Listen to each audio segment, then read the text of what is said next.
The Contemporary Policy Institute Word of the Week with our founder and president, Andy Thorburn. Secular. Well, it's an easy word to define. The dictionary just says that it's attitudes or activities that have no religious or spiritual basis. So it's really the opposite of using the word religious. And we know that when we look about moral codes, how should we act? There are both religious codes, codes that are based on religious thought, and there's also secular codes. Very often these codes of behavior overlap. A good example is taking another human's life.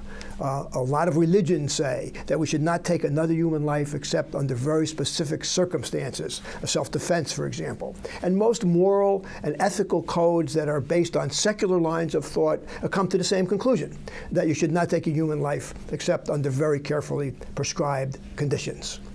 Now, there's a growing debate in the United States right now about whether the United States is a religious-based society or a secular-based society, particularly in terms of the founders and the government that they left us. And this debate has been renewed with growing intensity in recent times. Is the United States, the rights in the Constitution, do they come to us from God, from the Creator, or do they come to us really through a secular process from the Constitution? So let's take a look at the founding documents and see what they say about it. And let's begin with the Declaration of Independence itself. In 1776, as we learn in school, while the colonies were part of the British Empire, delegates assembled in Philadelphia and declared their independence from Britain. And it's interesting to look at the language that they used in that declaration. There's quite a bit of religious language in this document. At the very beginning, they call on the laws of nature and nature's God. A little bit later, they say all men are created equal and endowed by their Creator with certain inalienable rights. Obviously, another reference to the Creator. And towards the end of the Declaration, once again, the delegates called on a sacred or religious idea. But they said they were appealing to the supreme judge of the world to judge this declaration.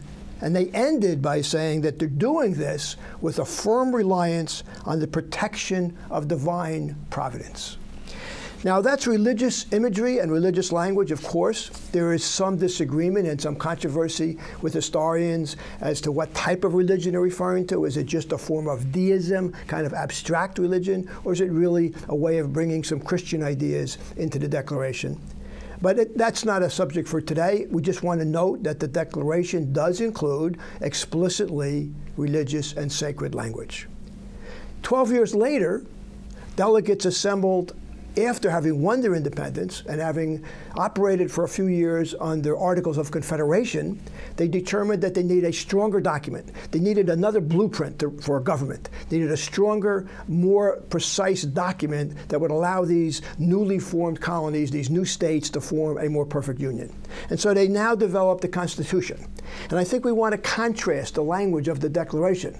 And remember that the Declaration was written under extreme duress. They needed a document full of passion. They needed to inspire people, and that was the purpose of the Declaration. But now they wanted to write a recipe, a template. This is how the government should operate. So let's take a look at the preamble to the Constitution. I'm going to read it to you in full. We, the people of the United States, in order to form a more perfect union, establish justice, ensure domestic tranquility, provide for the common defense, promote the general welfare, and secure the blessings of liberty to ourselves and our posterity, do ordain and establish this Constitution for the United States of America.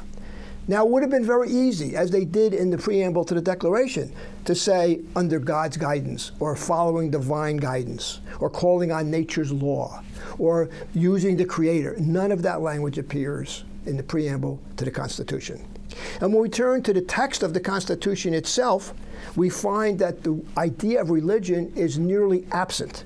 In fact, the word religion only appears twice in the Constitution itself. In both cases, it's a kind of prohibitory comment. For example, in Article 6, the Constitution says that no religious test shall be required as a qualification for any office of public trust under the United States.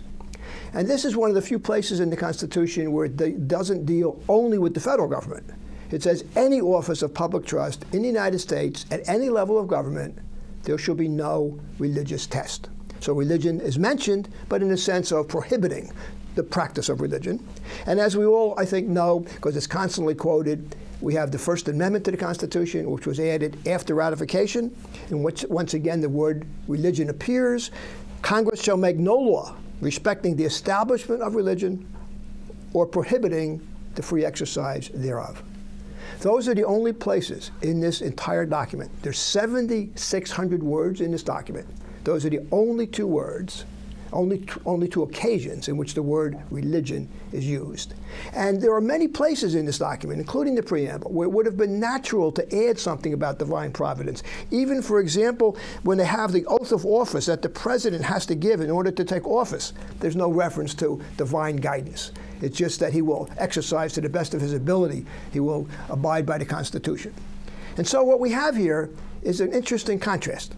An inspiring document that does use religious imagery, and a blueprint for a government that is totally devoid of religion and makes it clear that religion has no role to play, no religious tests, and no establishment of religion. And remember that the delegates to this Constitution came often from states that had an established religion. The delegates from Connecticut were very concerned that the federal government might establish some type of religious practice which would make it impossible for Connecticut to continue to support their state-sponsored religion. The result of all these discussions was a decision that said, we're going to build a country in which people can be as religious as they want to be and follow whatever religious path they want to, but the government will be secular. The government will be totally neutral with regard to religion. It would be very difficult to write 7,600 words outlining a government that would be more devoid of religious thought than our Constitution. And so what they gave us was an opportunity for a religious population governed by a secular government.